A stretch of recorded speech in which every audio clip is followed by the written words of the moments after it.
Turn your eyes to the heavens. Our King will return for his own. Every knee will bow, every tongue will shout, all glory to Jesus alone. Jesus, to you we lift our eyes. Jesus, our glory and our prize. We adore you, behold you, our Savior ever true. Oh Jesus, we turn our eyes to you. Jesus, to you we lift our eyes. Jesus, our glory and our prize.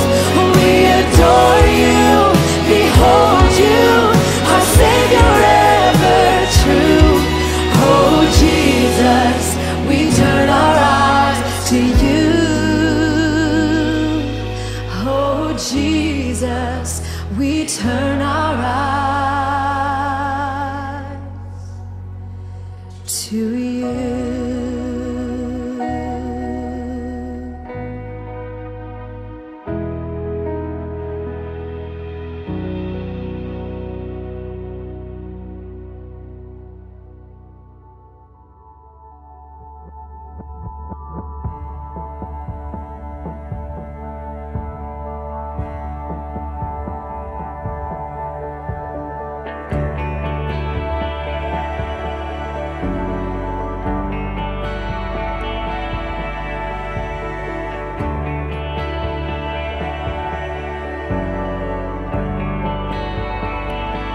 Oh Lord my God, when I in awesome wonder consider all the worlds thy hands have made, I see the stars, I hear the rolling thunder, thy power throughout the universe displayed.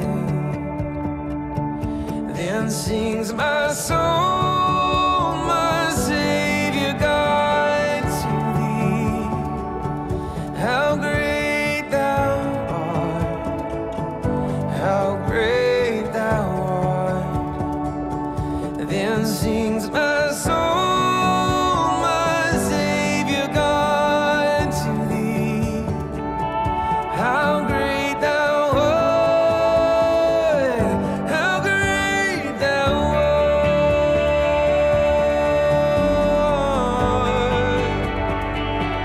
And when I think that God is Son not sparing, sent him to die, I scarce can take it in,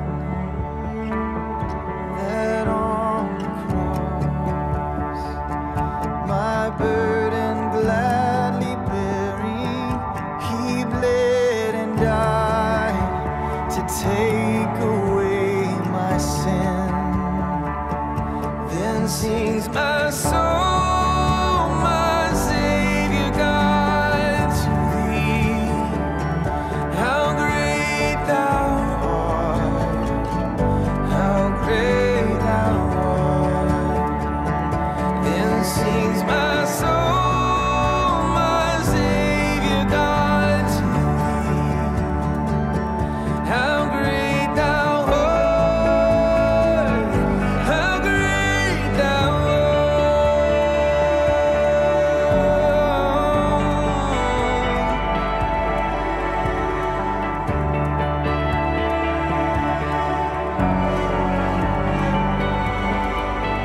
When Christ shall come with shouts of acclamation and lead me home, what joy shall fill my heart. then I shall bow with humble adoration, and then proclaim, my God, how great thou art.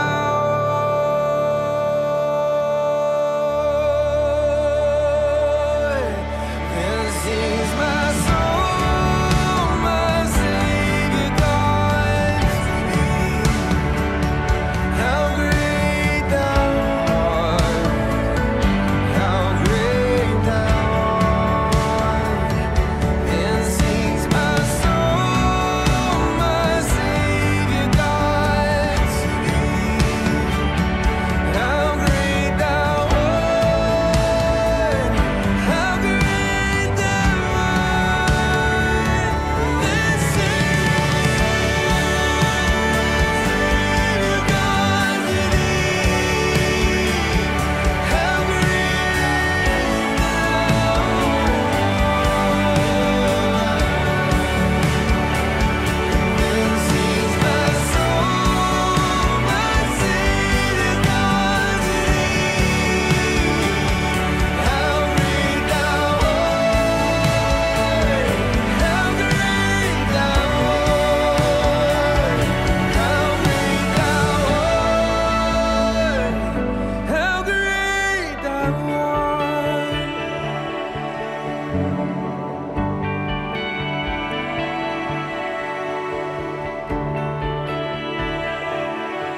hormat kita untuk memuji dan memuliakan nama Tuhan.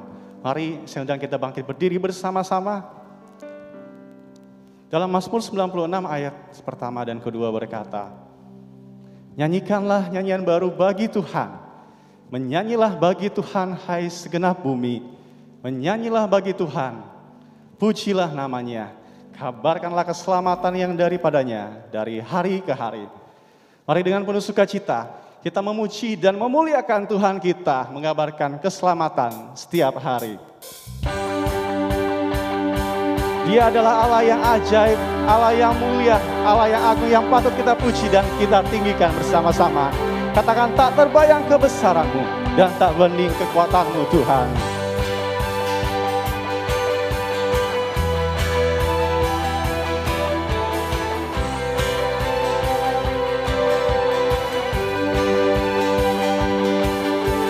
Tak terbayang kebesaran-Mu dan tak berbanding kekuatan-Mu Tuhan. Kau megang bagiku senap jiwaku, senap jiwa dan pengharapan telah ku serahkan untuk rencana-Mu Tuhan. Kau Raja atasku, hanya Kau yang layak ditinggikan. Katakan ajaib Kau Tuhan, ajaib Kau Tuhan, agung dan perkasa. Kau sumber kemenanganku, layak berkuasa, memerintah selamanya. Yesus, Kaulah Raja mulia. Saya bersama-sama katakan, tak terbayang, tak terbayang kebesaran-Mu dan tak terbanding kekuatan-Mu. Tuh, katakan, Kau megah bagiku senap jiwaku, senap jiwa dan pengharapan telah ku serahkan untuk rencana-Mu Tuhan. Kau Raja atasku, hanya Kau yang layak ditinggikan. Bersama-sama serukan, ajaib Kau Tuhan, ajaib Kau Tuhan, agung dan perkasa. Kau sumber kemenanganku, layak berkuasa, memerintah selamanya. Katakan, Yesus Kaulah, Yesus Kaulah Raja mulia. Kami bersyukur ya Tuhan, kami punya Allah yang ajaib, yang mulia dalam kehidupan kami, yang rela menebus segala dosa dan kesalahan kami ya Tuhan. Dialah Tuhan, Kaulah Raja dalam hidup kami yang terus berkuasa dan terus berjaya untuk selama-lamanya.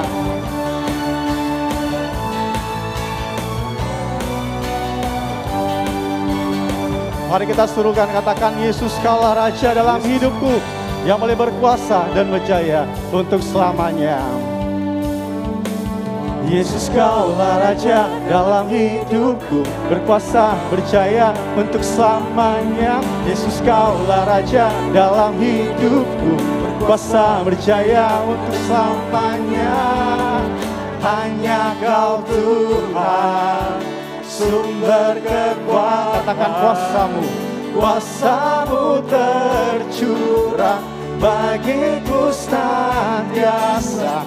Dengan-Mu Tuhan, bukan berjalan dari kemuliaan sampai ke, katakan, hanya Kau Tuhan, hanya Kau Tuhan, sumber kekuatan. Katakan, kuasa-Mu tercurah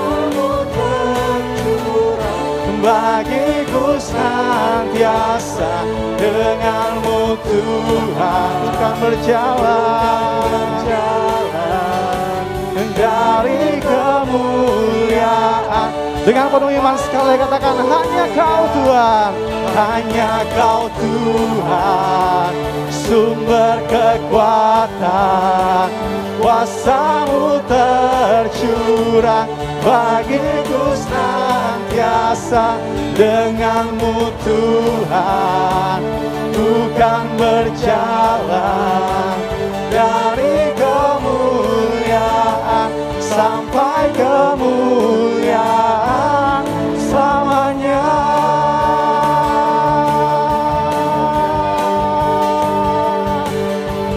Biarlah seluruh pujian kita hanya kepada Allah ajaib, Allah yang patut kita puji dan Allah yang patut untuk kita tinggikan di dalam seluruh kehidupan kita.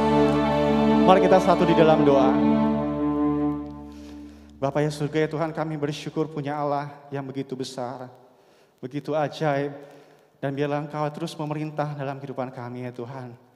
Saat ini ya Tuhan kami mau datang, kami menyerahkan kehidupan kami sepenuhnya hanya kepada Engkau. Bila Engkau sendiri yang boleh menerima setiap puji-pujian, setiap apa yang kami keluarkan dari hati kami untuk menyembah dan memuliakan nama Tuhan. Kuduskan hidup kami ya Tuhan, boleh layak di hadapan Engkau, dan ibadah kami boleh berkenan Engkau pada hari ini. Terima kasih ya Tuhan, kami berdoa dan bersyukur kepadamu. Di dalam nama Tuhan Yesus kami berdoa. Amin.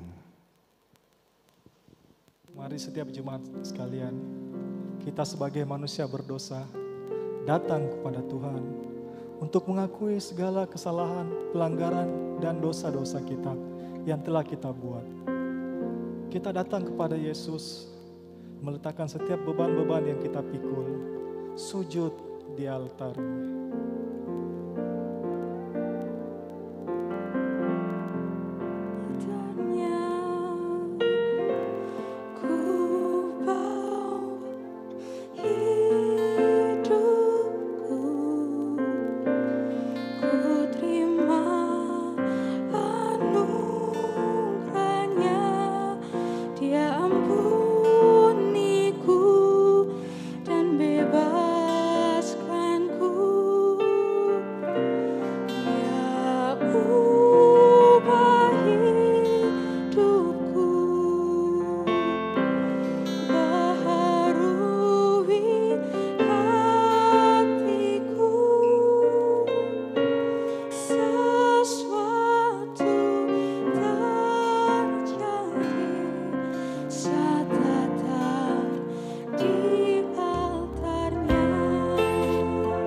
Kita sama-sama mengangkat pujian ini.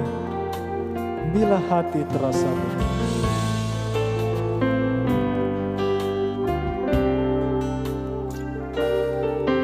Bila hati terasa berat,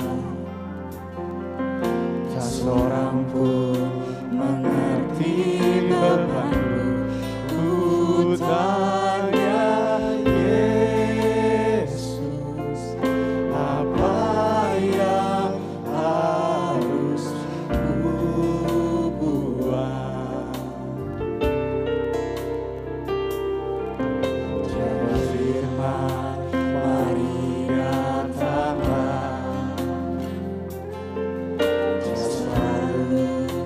pedulikan aku.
terjadi, kesembuhan terjadi, kemenangan terjadi, kemenangan terjadi saat datang di altarnya. Mazmur 32 ayat yang kelima. Dosaku kuberitahukan kepadamu dan kesalahanku tidaklah kusembunyikan. Aku berkata, aku akan mengaku kepada Tuhan pelanggaran-pelanggaranku, dan Engkau mengampuni kesalahan karena dosaku. Mari Bapak, Ibu, dan Saudara sekalian, pada saat ini kita secara pribadi datang kepada Tuhan, berdoa kepada Tuhan, dan mari kita mengakui dosa-dosa, pelanggaran yang kita lakukan di hadapannya. Mari kita membuka diri kita, dan mari kita minta ampun, karena Dia adalah Allah kita yang baik, yang akan mengampuni setiap dosa dan kesalahan kita. Masing-masing kita di dalam doa secara pribadi.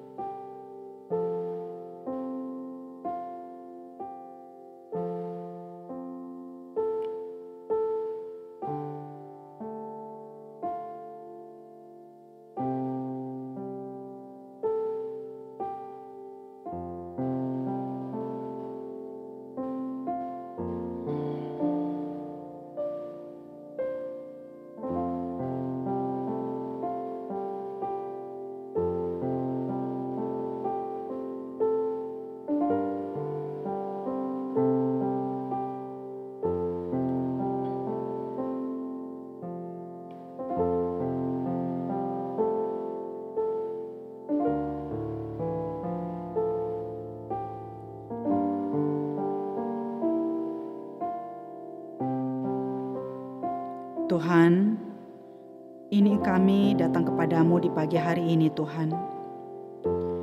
Kami minta maaf kepada Tuhan, kami minta ampun kepada Tuhan untuk setiap pelanggaran yang kami lakukan, untuk hal-hal yang kami perbuat, yang kami pikirkan, yang kami rencanakan, yang tidak sesuai dengan kehendak-Mu, yang menyakiti hati-Mu.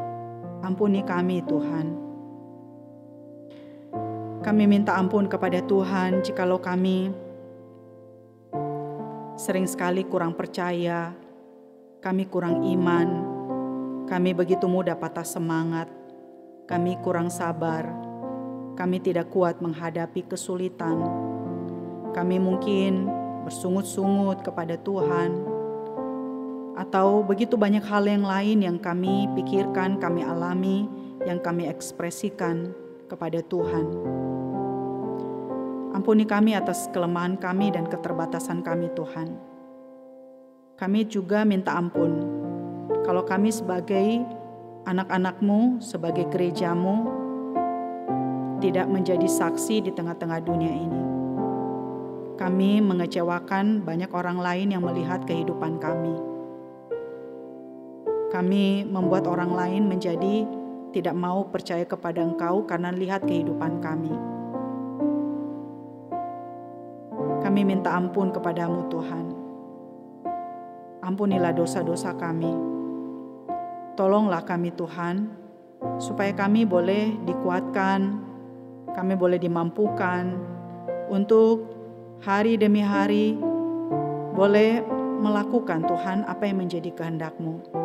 Boleh hidup sebagai gereja, sebagai anak-anak Tuhan di tengah-tengah dunia ini, sehingga orang lain yang belum percaya boleh mau mengenal siapa Kristus yang kami percaya dan kami sembah melalui kehidupan kami. Ampuni dosa kami, Tuhan. Terima kasih karena kematian-Mu di atas kayu salib memberikan pengampunan yang sepenuhnya bagi kami. Dalam nama Tuhan kami Yesus Kristus, kami sudah berdoa. Amin. Tetap bangkit berdiri, Bapak Ibu, mari kita mengucapkan akan pengakuan iman kita bersama gereja di sepanjang abad dan tempat. Pengakuan iman rasuli. Aku percaya kepada Allah, Bapa yang Maha Kuasa, Khalik langit dan bumi, dan kepada Yesus Kristus, anaknya yang tunggal Tuhan kita, yang dikandung dari Roh Kudus, lahir dari anak darah Maria, yang menderita sengsara di bawah pemerintahan Pontius Pilatus, disalibkan, mati dan dikuburkan, turun ke dalam kerajaan maut.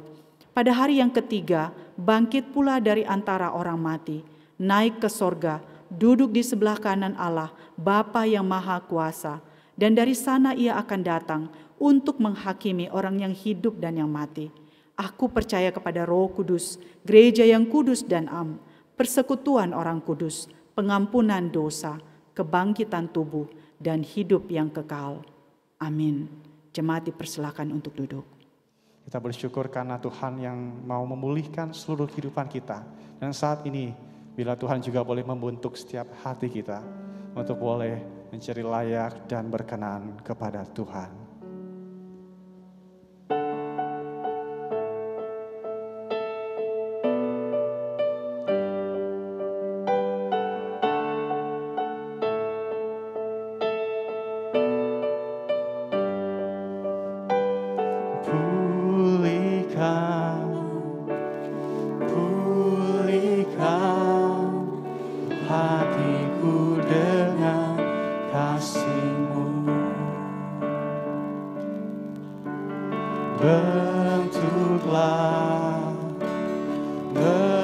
Bentuklah hatiku jadi seperti-Mu. Kekudusan-Mu memenuhiku. Tuhan, ini rinduku. Ubah hatiku seperti hati-Mu. Kudus berkenan bagi-Mu. Bagaikan emas yang murni, bentuk hatiku selalu. Biar ku menjadi ciptaan baru, bebas dari semua yang jahat, serupa dengan gambar-Mu. Sucikan ku, kuduskan hatiku, Tuhan.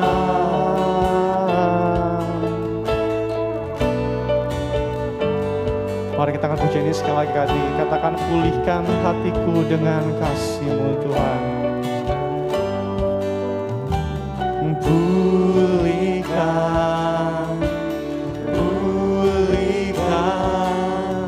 hatiku dengan kasih-Mu, dan bentuklah hatiku. Bentuklah hatiku jadi seperti-Mu. Biar kekudusan-Mu memenuhiku. Tuhan, ini rinduku. Ubah hatiku seperti hati-Mu. Kudus berkenan bagi-Mu. Bagaikan emas yang murni, bentuk hatiku selalu. Biar ku menjadi ciptaan baru, bebas dari semua yang jahat, serupa dengan gambar-Mu. Sucikan ku, kuduskan hatiku, Tuhan. menjadi kerinduan setiap hati kami Tuhan. Boleh menjadi suci, berkenan, ubahkan hati kami ya Tuhan. Mari jemaat yang kasih Tuhan, rekan-rekan terkasih saya, kita bangkit berdiri bersama-sama. Kita naikkan pujian sekali lagi. Katakan, ubah hatiku seperti hatimu. Ubah hatiku seperti hatimu, kudus dan berkenan, kudus berkenan bagimu. Bagaikan emas yang murni, bentuk hatiku selalu. Biar ku menjadi ciptaan baru, kami bebas dari semua yang jahat. Serupa dengan gambar-Mu, sucikan-Ku, kuduskan hatiku. Ubah hatiku seperti hati-Mu, kudus, kudus berkenan bagi-Mu. Bagaikan emas yang murni, bentuk hatiku selalu. Biar ku menjadi ciptaan baru, kami bebas dari semua yang jahat. Serupa dengan gambar-Mu, sucikan-Ku, kuduskan hatiku Tuhan.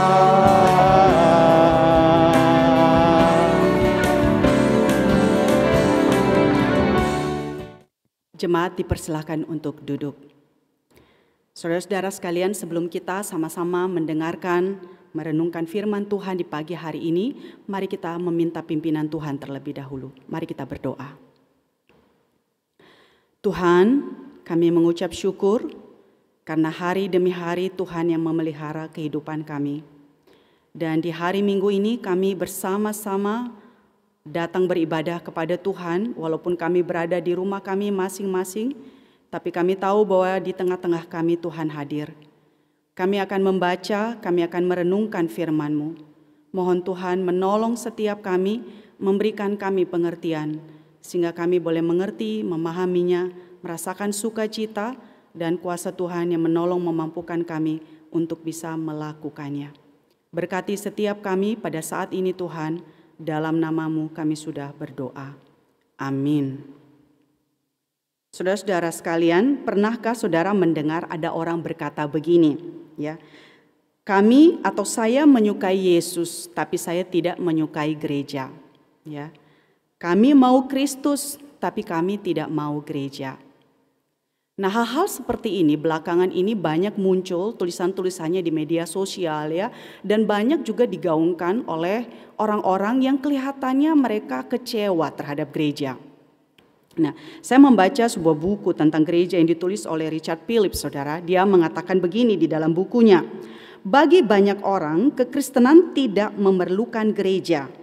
Bagi sebagian orang, gereja bahkan dianggap sebagai penghalang bagi hubungan yang hidup dengan Kristus sendiri. Nah, saudara, pertanyaannya adalah mengapa ada orang yang bisa memiliki pandangan demikian tentang gereja? Mereka mau Kristus tapi tidak mau gereja, ya. Kemungkinan besar, ya pasti banyak alasannya, tapi mungkin salah satu alasannya adalah orang kecewa terhadap gereja, ya. Gereja di tengah-tengah dunia ini tidak menjalankan panggilannya sesuai dengan panggilan gereja yang sesungguhnya. Nah, mungkin banyak di antara kita atau ada di antara kita yang pernah membaca atau mendengar kisah tentang Mahatma Gandhi, ya, yang suatu hari dia ditanyakan oleh seorang yang namanya Stanley Jones. Ya, Stanley Jones ini tanya begini kepada Mahatma Gandhi. Anda sering mengutip kata-kata Kristus, namun mengapa Anda menolak untuk menjadi pengikutnya? Nah, kemudian saudara, Mahatma Gandhi menjawab begini, "Saya tidak pernah menolak Kristus.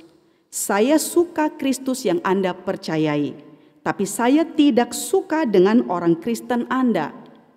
Jika orang Kristen benar-benar hidup menurut ajaran Kristus, seperti yang ditemukan di dalam Alkitab, maka seluruh India sudah menjadi Kristen hari ini." Nah, saudara, Mahatma Gandhi memiliki pandangan seperti itu tentang kekristenan, itu disebabkan karena pengalaman yang pernah dia alami. Ya, suatu hari dia pergi ke gereja, tapi waktu dia datang ke gereja, saudara, dia ditolak dan bahkan dia dihina. Nah, saat itulah si Mahatma Gandhi mengatakan, "Aku tidak akan pernah mau menjadi orang Kristen."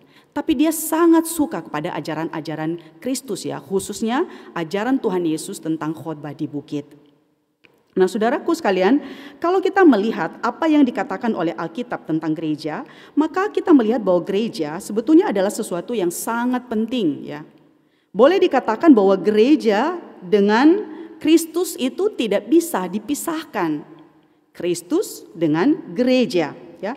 Gereja adalah pemberian Tuhan bagi anak-anaknya di dalam dunia ini untuk memperlengkapi, melindungi, menumbuhkan. Ya, jadi fungsi gereja atau keberadaan gereja itu sangat penting, ya. Kristus gereja itu tidak bisa dipisahkan. Nah, Bapak gereja kita John Calvin pernah mengeluarkan sebuah kalimat yang sangat terkenal, ya. Dia mengatakan begini, "Orang yang hendak memiliki Tuhan sebagai bapanya harus memiliki gereja sebagai ibunya." Saya ulang sekali lagi, ya. Orang yang hendak memiliki Tuhan sebagai bapanya harus memiliki gereja sebagai ibunya. Maksud daripada John Calvin ini, saudara, dia mengatakan bahwa gereja itu adalah alat yang dipakai Tuhan di tengah-tengah dunia ini, ya, untuk membimbing, untuk memperhatikan, untuk mendidik, ya, sehingga orang yang sudah percaya kepada Kristus mengalami pertumbuhan, ya. Mereka boleh menanggalkan kedagingan mereka.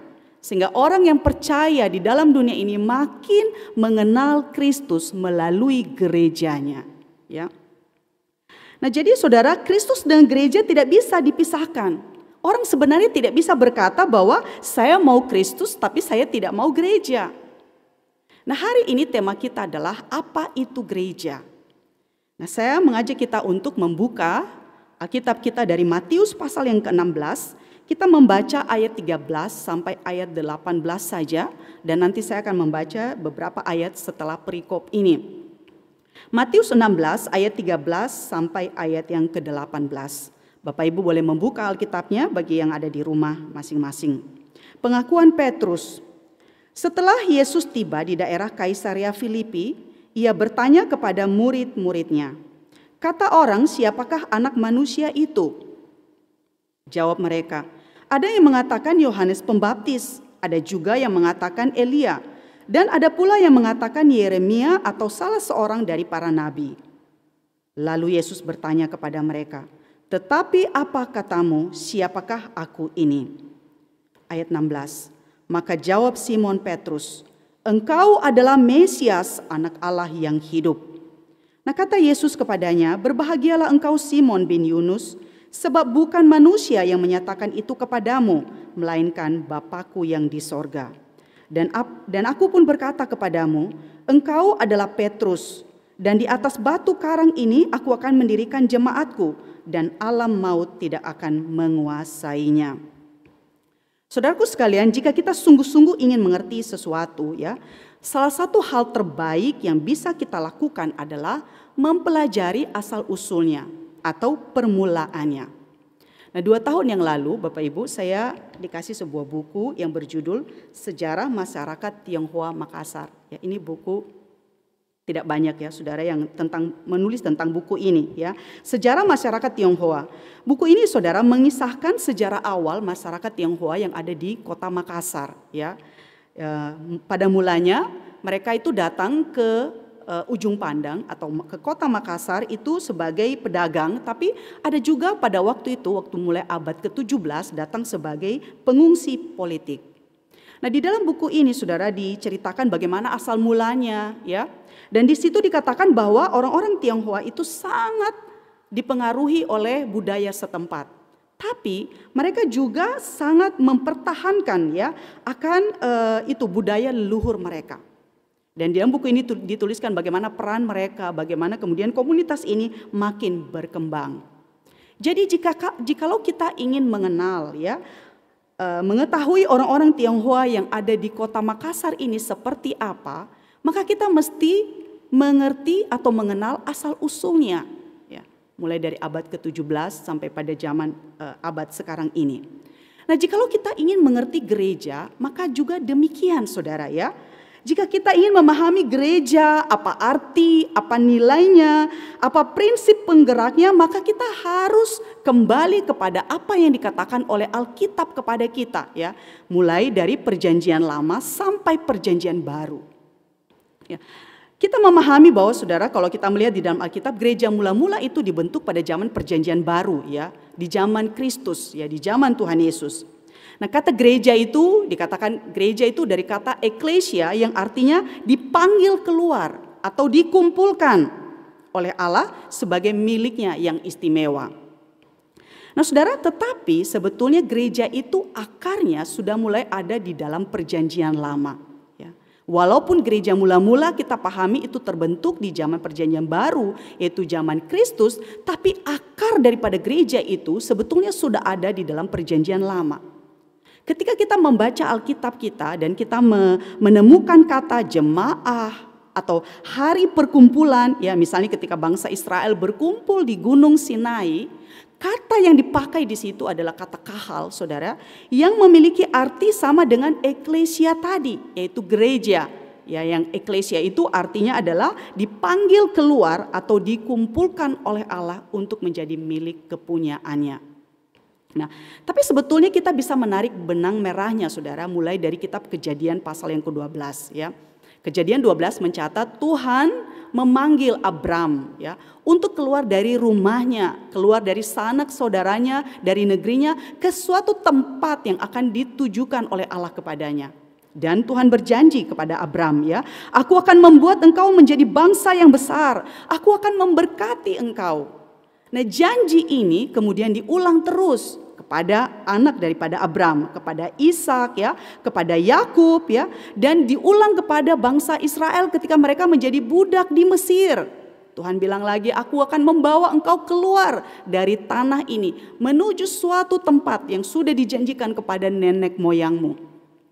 Ketika bangsa Israel menjadi tawanan di Babel, diulang lagi akan hal yang sama. Tuhan berkata bahwa dia akan memanggil mereka keluar dari Babel, akan dibawa kepada tanah perjanjian yang sudah dijanjikan oleh Tuhan kepada nenek moyang mereka. Nah, jadi saudaraku, benang merahnya kita bisa lihat bahwa gereja itu adalah sebuah kumpulan orang-orang yang dipanggil keluar ya dari hubungan yang normal dengan dunia ini untuk menjadi milik Allah yang istimewa ya. Jadi mereka itu sebuah perkumpulan yang memang dipisahkan, dipanggil keluar untuk menjadi milik Allah. Dan mereka menjadi milik Allah itu karena ada tujuannya, ada maksud Allah kepada komunitas, kepada perkumpulan orang-orang ini. Nah, sekarang mari kita lihat konteks Matius 16 yang tadi kita sudah baca saudara ya. Di dalam Matius 16 ini saudara, kita melihat bahwa sebelum perikop pasal 16 yang kita baca tadi, kita melihat bahwa sebelumnya dicatat bahwa Tuhan Yesus melayani di daerah Galilea. Nah, ketika Tuhan Yesus melayani di Galilea, saudara, dikatakan bahwa orang-orang Farisi, orang-orang Saduki itu menolak akan pengajaran Tuhan Yesus. Ya. Sebagian besar orang menolak dia sehingga Tuhan Yesus kemudian menarik diri bersama dengan murid-muridnya. Dari Galilea itu kemudian mereka menarik diri atau memisahkan diri, kemudian mereka pergi ke daerah Kaisarea Filipi. Itu yang dicatat di dalam ayat 13 yang tadi kita sudah bacakan ya. Setelah Yesus tiba di daerah Kaisarea Filipi ya. Jadi Tuhan Yesus memisahkan diri, Tuhan Yesus membawa murid-muridnya, sebetulnya bukan karena dia kalah ya, tapi dia memisahkan diri, membawa murid-muridnya itu untuk sampai di daerah Kaisarea Filipi. Apa pentingnya kita memperhatikan daerah Kaisarea Filipi ini, saudara? Nah, saudaraku, daerah Kaisarea Filipi itu adalah populasi penyembah berhala yang sangat banyak ya. Para arkeolog saudara mengatakan kepada kita bahwa di daerah itu banyak sekali kuil-kuil yang dibangun untuk menyembah dewa-dewa Yunani. Nah, Raja Filipus adalah pemimpin atau pemerintah di daerah itu saudara. Dia sendiri juga membangun sebuah kuil yang dilapisi oleh batu pualam putih yang sangat berkilauan saudara.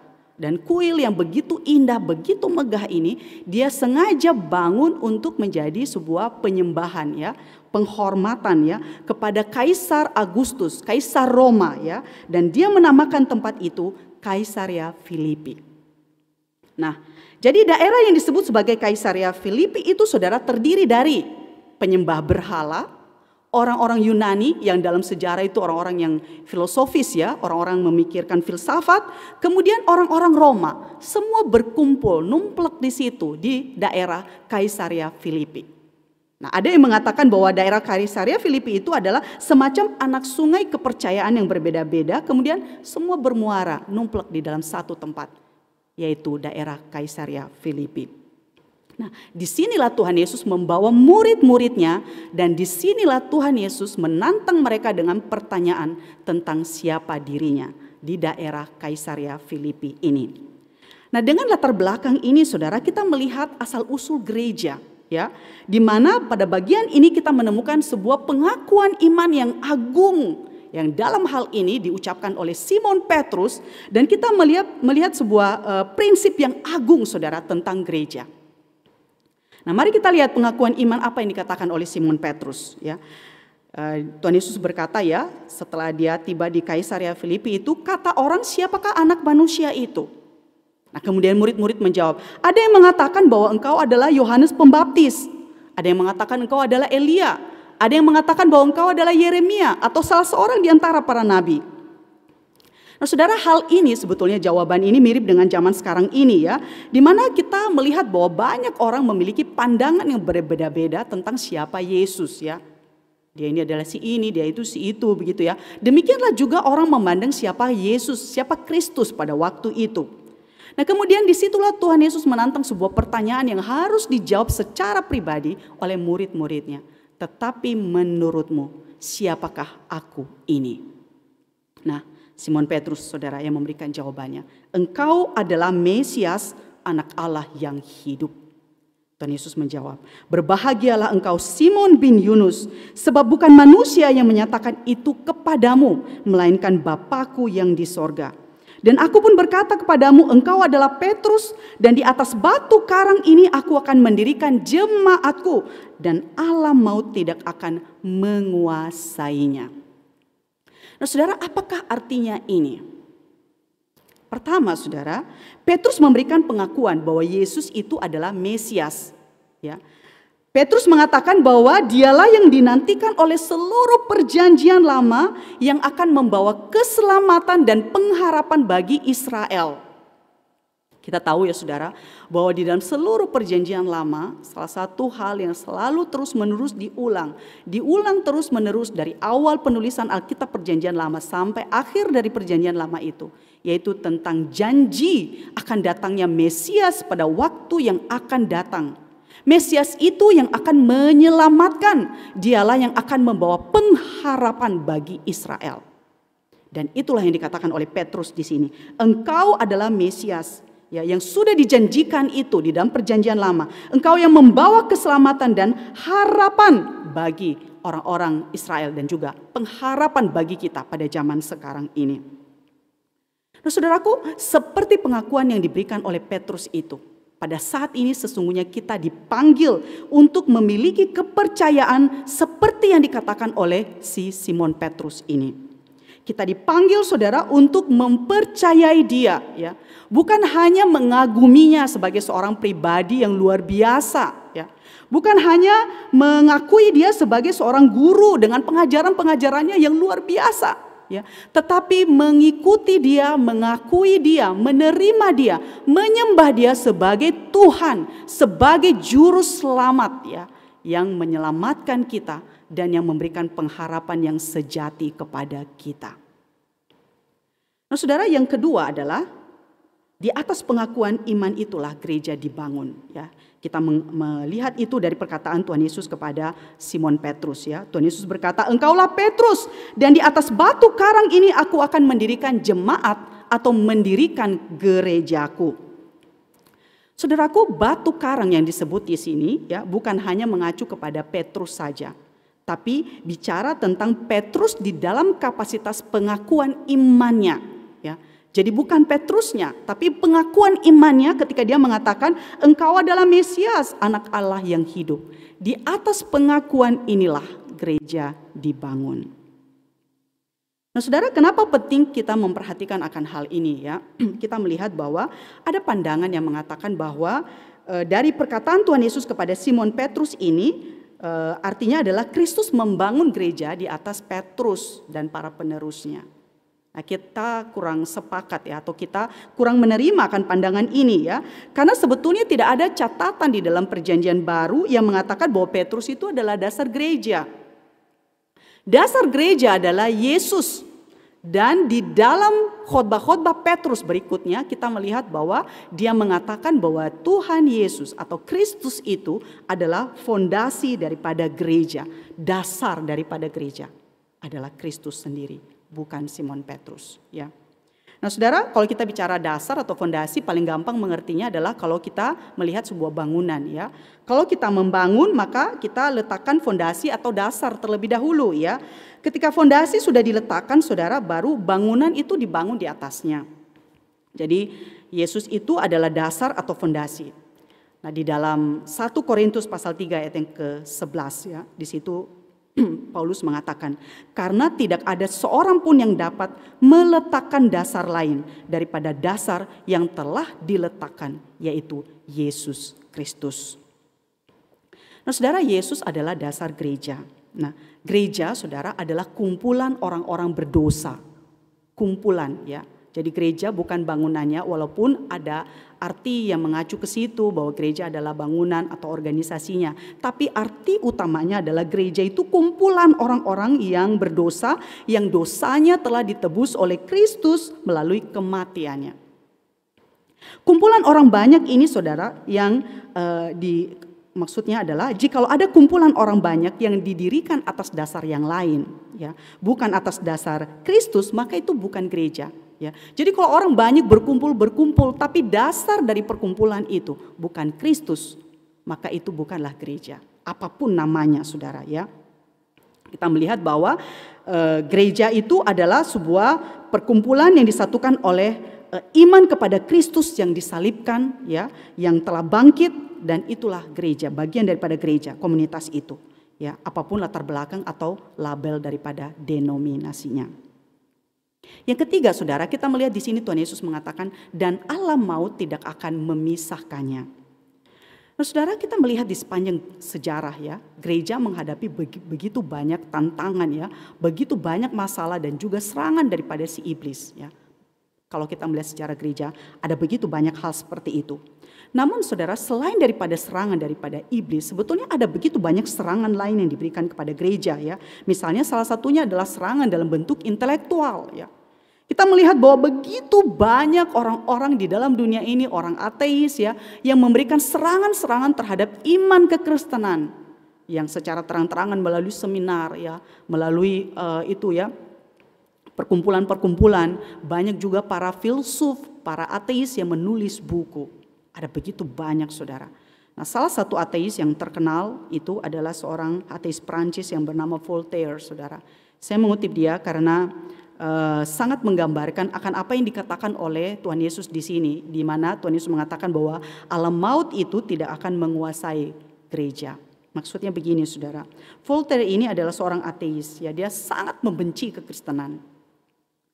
Di dalam salah satu bukunya, saudara, dia menulis begini, ya. Ketika dia menulis itu, dia mengatakan, dalam waktu 50 tahun dari masa sekarang ini, tidak ada seorang pun yang akan mengingat kekristenan. Jadi dia menubuatkan 50 tahun dari saat dia menulis itu, tidak akan ada seorang pun yang akan mengingat adanya kekristenan di dalam sejarah ini, ya.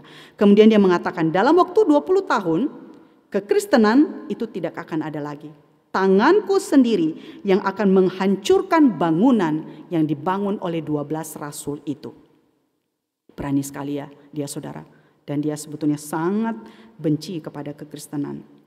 Apa yang terjadi setelah 20 tahun dia mengatakan itu? Nah saudara, 20 tahun setelah Voltaire menulis itu, kekristenan masih tetap ada saudara. Malah yang terjadi 20 tahun setelah dia mengatakan itu, meninggallah si Voltaire ya. Dan 50 tahun setelah yang dia katakan tadi, ya setelah dia menulis itu, rumah tempat dia menyerang kekristenan ya, di mana dia menulis dengan penanya ya saudara, menyerang kekristenan itu, tempat itu kemudian menjadi kantor pusat Geneva Bible Society ya. Suatu tempat di mana memproduksi dan menyebarkan Alkitab dalam jumlah yang sangat besar, di tempat di mana dia dulu pernah mengatakan 50 tahun yang akan datang tidak akan ada orang yang akan mengingat bahwa pernah ada kekristenan di dalam dunia ini. Atau contoh lain saudara, saya membaca sebuah cerita ya tentang suatu desa namanya Desa Cali yang ada di Sudan, Utara Afrika. Desa Cali ini saudara adalah salah satu pangkalan misi pertama di negara itu ya, di daerah Sudan ya. Tahun 96 saudara, pemerintah yang adalah orang-orang non-Kristen ya, jadi bukan orang-orang percaya, mereka menyerang Desa Cali ini saudara. Dan gereja diledakkan, Alkitab dirobek-robek saudara ya. Halaman-halamannya digunakan untuk melinting rokok. Coba saudara bayangkan ya. Kemudian para pria di desa itu kebanyakan langsung dibunuh ya. Beberapa di antara mereka disalibkan, para wanita diculik saudara, kemudian disiksa. Dan semua itu dilakukan kepada orang-orang di desa itu karena iman mereka kepada Kristus. Nah saudara, apa yang terjadi beberapa tahun setelah peristiwa itu? Saudaraku, tidak lama setelah beberapa tahun setelah kejadian itu, saudara, para pemberontak yang melawan pemerintah ya, yang melakukan penindasan itu, kemudian mengambil alih Desa Cali ini. Ya, beberapa tahun kemudian ya. Orang-orang Kristen yang masih ada kembali dan bangunan pertama yang mereka bangun adalah gereja di desa itu ya. Di sana mereka masih berkumpul setiap hari, mereka menyembah Allah. Ya. Di atas batu karang ini aku akan mendirikan jemaat atau mendirikan gerejaku dan alam maut tidak akan menguasainya. Saudaraku, ini adalah sebuah nubuat yang dikatakan oleh Tuhan Yesus ya. Nubuat ini saudara akan terbukti benar setiap kali orang Kristen dan gereja berdiri di atas firman Tuhan. Ketika gereja berdiri di atas firman Tuhan, di mana Kristus yang menjadi dasarnya ya, maka nubuat ini akan terjadi ya. Sehingga orang lain saudara akan melihat ya, bagaimana kuasa Kristus itu bekerja melalui gerejanya. Nah terakhir saudara, kita melihat di dalam bagian ini, di dalam ayat yang ke-21 ya, bagian yang belum kita bacakan ya. Sejak waktu itu Yesus mulai menyatakan kepada murid-muridnya bahwa ia harus pergi ke Yerusalem. Dia akan menanggung banyak penderitaan dari pihak tua-tua, imam-imam kepala dan ahli-ahli Taurat. Lalu ia dibunuh dan dibangkitkan pada hari yang ketiga. Nah ketika Tuhan Yesus mengatakan itu, saudara, kita melihat Simon Petrus langsung tidak setuju ya. Dia mengatakan ya, maksudnya dia tidak setuju terhadap itu. Kenapa Tuhan Yesus kok malah mengatakan bahwa dia akan ditangkap, dia akan disiksa ya oleh imam-imam kepala dan ahli-ahli Taurat. Tapi kita melihat saudara di dalam bagian ini pernyataan Tuhan Yesus tentang gerejanya yang tidak bisa dipisahkan dari kematiannya. Ya, jadi ketika bicara gereja, maka hal yang tidak bisa dipisahkan dari itu adalah berita tentang kematian Yesus. Ya, berita tentang salib ya, suatu pola yang terus menerus sejak Tuhan Yesus mengatakan ini akan terus terulang di dalam seluruh Alkitab saudara. Pola yang sama, yaitu berita tentang salib ya. Misalnya di dalam bagian ini pasal 16 ayat 24 Tuhan Yesus mengatakan, setiap orang yang mau mengikut aku, ia harus menyangkal diri, ia harus memikul salib dan dia harus mengikut aku. Sebuah prinsip salib ya yang menjadi pengakuan iman kita saudara, sekaligus mendefinisikan siapa kita sebagai muridnya. Gereja itu tidak bisa dipisahkan dari pengakuan imannya, yaitu Kristus yang menjadi dasarnya. dan salib yang menjadi beritanya. Itulah gereja, saudara.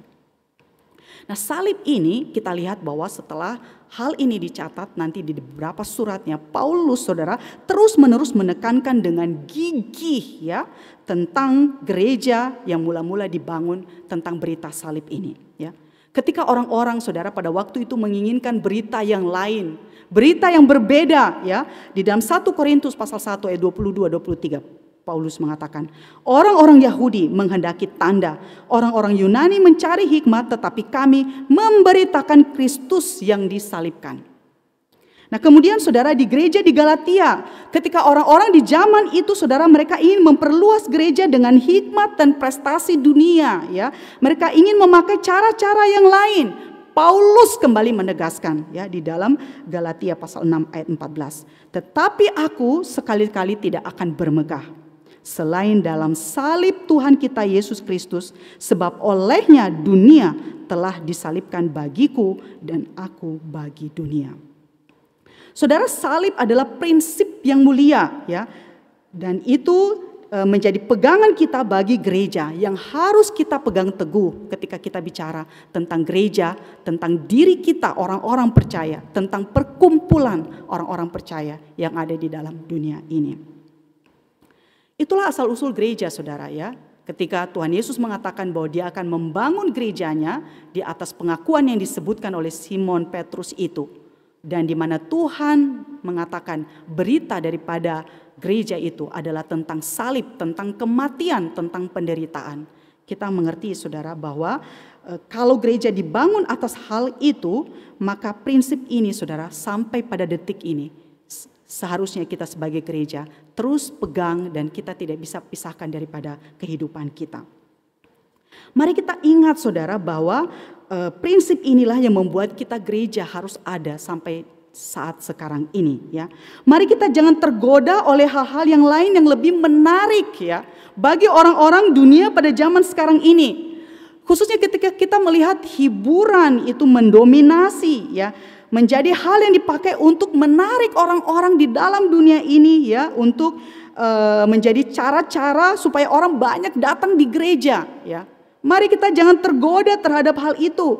Mari kita bersandar kepada sarana satu-satunya yang Tuhan berikan kepada kita, yaitu firman-Nya. Firman yang mengajarkan tentang gereja itu dilandasi oleh Kristus. Beritanya adalah tentang Kristus yang mati dan bangkit. Itulah yang kita pegang teguh, itulah yang kita beritakan. Dan untuk itulah gereja ada di tengah-tengah dunia ini. Bukan karena hal yang lain. Nah, saudaraku, kalau kita melihat di dalam Matius ini, pasal yang ke-16, setelah percakapan yang kita tadi sudah bacakan, kita melihat bahwa pelayanan publik Tuhan Yesus itu selesai sebetulnya, ya saudara, ya. Setelah peristiwa ini Tuhan Yesus kemudian mengumpulkan murid-muridnya dan dia menuju salib, ya. Matius 16 ayat 21 sampai nanti pasal yang ke-17 dan berikutnya, ya. Bahkan Lukas, saudara, mencatat, ya, bahwa setelah Tuhan Yesus mengatakan tentang hal ini kepada murid-muridnya, dia segera Lukas mencatat bahwa dia mengarahkan pandangannya untuk pergi ke Yerusalem. Lukas 9 ayat 51, ya, ke tempat di mana dia akan ditangkap dan disalibkan. Jadi pesan terakhir Tuhan Yesus kepada murid-muridnya ketika dia mengatakan tentang gereja itu, kemudian itulah akhir dari pelayanan publiknya. Dia kemudian memandang kepada Yerusalem, tempat di mana dia akan ditangkap dan disalibkan. Saudara, ketika kita ditanyakan akan hal yang sama pada saat sekarang ini, menurutmu siapakah aku ini? Kalau Tuhan Yesus bertanya begitu kepada kita, apakah jawaban kita? Kemudian saudara, apakah sebetulnya gereja itu? Kalau kita sudah memahami bahwa gereja itu adalah persekutuan, gereja itu adalah perkumpulan yang dipanggil keluar oleh Allah untuk menjadi miliknya yang istimewa. Mari kita ingat bahwa itulah yang menjadi dasar Tuhan menempatkan gerejanya di tengah-tengah dunia ini. Mari kita hidup karena dilandasi oleh Kristus. Mari kita memberitakan tentang Kristus, tentang kematiannya tentang kebangkitannya. Dan mari kita akan terus menerus sampai Tuhan datang kedua kali memberitakan hal itu dan bukan hal yang lain. Kiranya kita boleh hidup sebagai gereja sesuai dengan tujuan kenapa gereja itu ada di tengah-tengah dunia ini. Mari kita berdoa. Terima kasih untuk firman-Mu di pagi hari ini bagi kami, Tuhan. Terima kasih Engkau mengingatkan kami tentang apa itu gereja. Bagaimana gereja itu ada di tengah-tengah dunia ini. Tolong kami hidup sebagaimana yang Engkau kehendaki. Hidup sebagai gereja di tengah-tengah dunia ini. Yang boleh melakukan dan hidup seperti tujuan kenapa Engkau mengizinkan dan Engkau memanggil gereja untuk hidup di tengah-tengah dunia ini. Tuhan, kuatkan setiap kami, hiburkan hati kami, sertai kami, bimbing kami untuk hidup sebagai gereja-Mu. Dalam nama Tuhan kami Yesus Kristus, kami sudah berdoa. Amin. Selamat pagi Bapak Ibu dan Saudara sekalian. Bersyukur hari ini kita boleh kembali diberikan kesempatan oleh Tuhan untuk bisa beribadah walaupun kita masih melakukannya di rumah kita masing-masing. Hari ini adalah minggu pertama di bulan Agustus dan tidak terasa sudah 7 bulan ya kita lewati di tahun 2021 ini. Bapak Ibu, bulan Agustus ini semua tema-tema kita adalah membahas tentang gereja ya. Dan pada hari ini di dalam 2 kali kebaktian tema kita adalah apa itu gereja. Nah, minggu depan firman Tuhan akan disampaikan oleh guru Injil Philip yang akan membahas tema tentang kepemimpinan di dalam gereja. Mari hadir di dalam kebaktian yang akan diadakan minggu depan. Nah, Bapak Ibu, minggu ini di minggu pertama seharusnya kita melakukan perjamuan kudus ya, seperti biasanya, tetapi hari ini tidak ada pelaksanaan perjamuan kudus karena PPKM ya yang sudah diberikan oleh pemerintah kita. Nah, kami juga mengajak rekan-rekan sekalian untuk tetap hadir di dalam kebaktian doa Rabu di tengah-tengah minggu ya. Kebaktian hanya diadakan 30 menit saja dari 7.30 sampai pukul 8 dan pada hari Rabu ini firman Tuhan akan disampaikan oleh guru Injil Novita yang akan membahas tentang itu ya Katekismus Westminster pelajaran 27.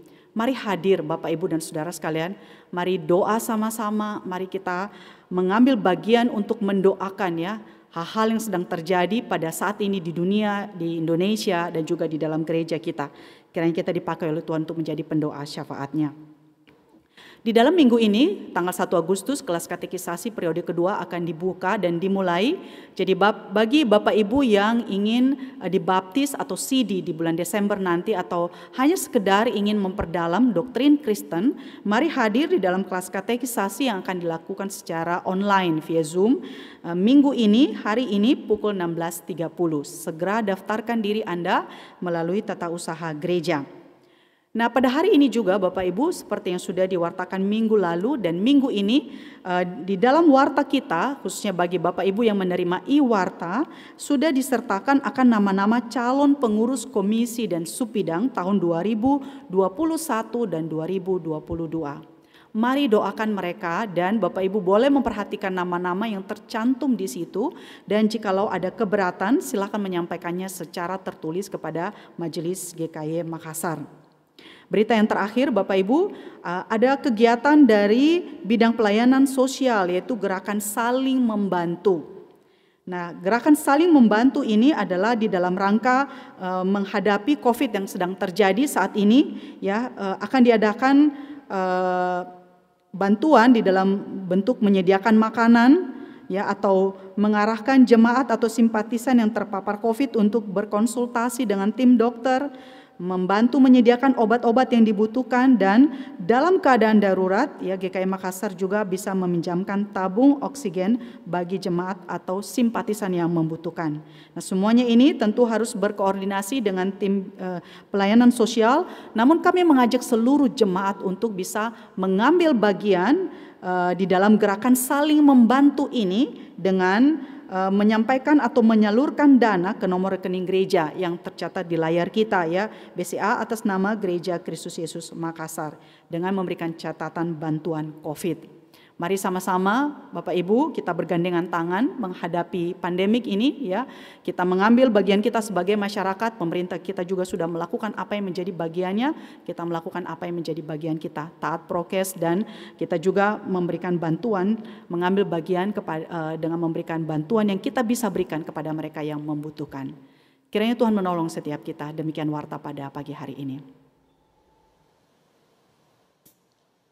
Oke, tiba saatnya kita mau memberikan persembahan sebagai rasa syukur kita. Jemaat di rumah bisa scan barcode yang ada di layar HP ataupun di layar monitor. Karena Allah begitu baik buat kita, Dia telah terus menyertai dan menyertai kehidupan kita. Biarlah kita mengangkat pujian, Allah itu baik.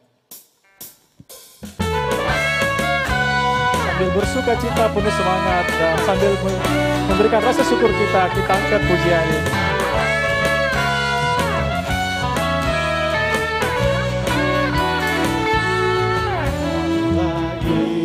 Itu baik, sungguh baik bagiku, ditunjukkannya kasih setianya yang menyediakan yang ku perlukan, menyatakan kebaikan, menyatakan kebaikan, menyatakan kebaikannya padaku. Kasih setianya, kasih setianya tak pernah berubah, dulu, sekarang, dan selamanya. Ajaiblah kuasa dalam namanya, Yesusku luar biasa. angkat pujian ini sekali lagi. Saya undang jemaat untuk bangkit berdiri.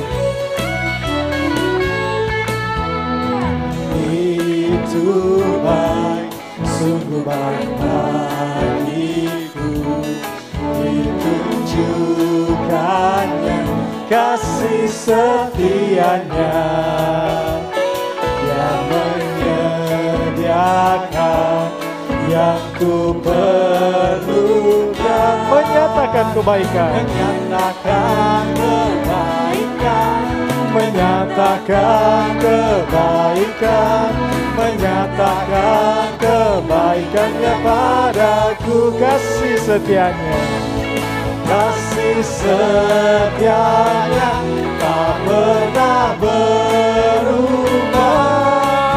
dulu, sekarang, dan selamanya.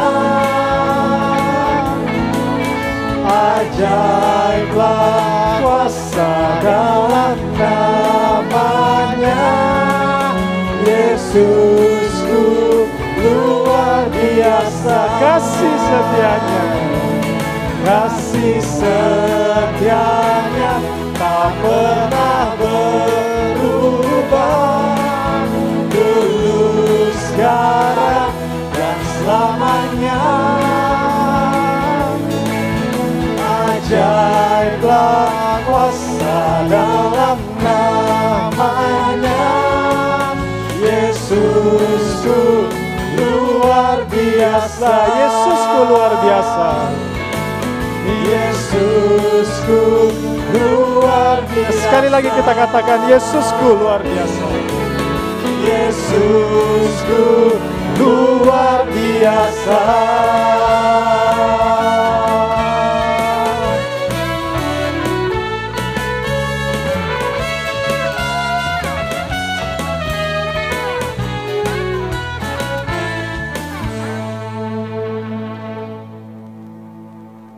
Kita berdoa. Bapa dalam surga, terima kasih Tuhan buat penyertaan-Mu. Kami bersyukur ya Tuhan, hari ini kami masih bisa diberikan waktu untuk memuji, memuliakan nama-Mu, mendengarkan firman-Mu ya Tuhan. Dan pada saat ini juga kami sudah memberikan persembahan kami sebagai rasa syukur karena Engkau begitu baik dalam kehidupan kami. Tuhan, terimalah persembahan ini, sucikan, kuduskan, layakkanlah. Semoga bisa menjadi berkat ya Tuhan dimanapun persembahan ini bisa dikelola. Terima kasih Tuhan, terima kasih. Kami serahkan kehidupan kami ke dalam tangan-Mu, hanya di dalam nama Tuhan Yesus kami telah mengucap syukur dan berdoa. Amin. Amin. Dengan tetap berdiri, kita bersyukur karena kebaikan Tuhan dalam ibadah kita pada hari ini. Mari kita terus memuji dan menyembah hanya kepada Allah yang layak.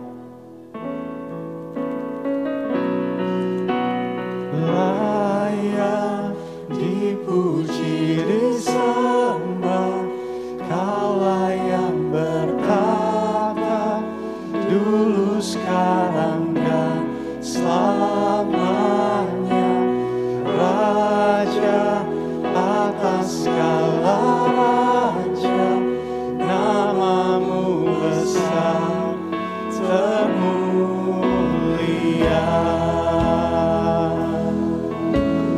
Layak dipuji, disembah, Kaulah yang bertata dulu, sekarang, dan selamanya. Raja atas segala raja, nama-Mu besar termulia. Setelah katakan layak dipuji, layak dipuji, disembah, Kaulah yang bertata dulu, sekarang, dan selamanya. Raja atas segala raja, nama-Mu besar termulia.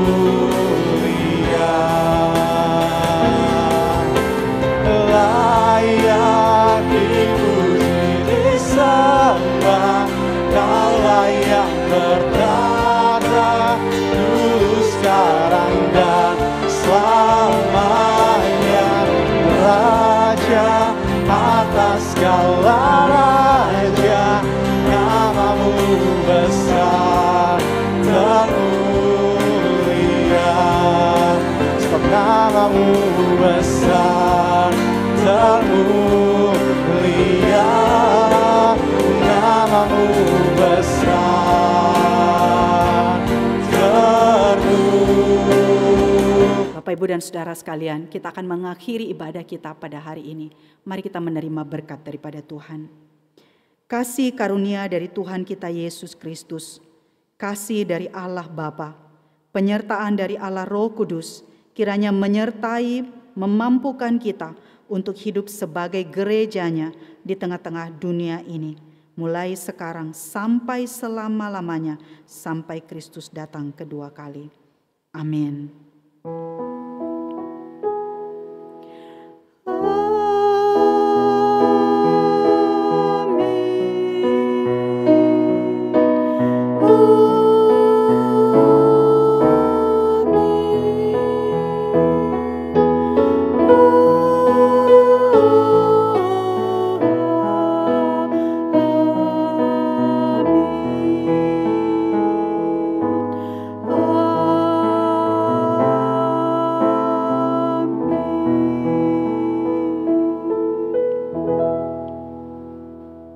Jemaat dipersilakan untuk duduk.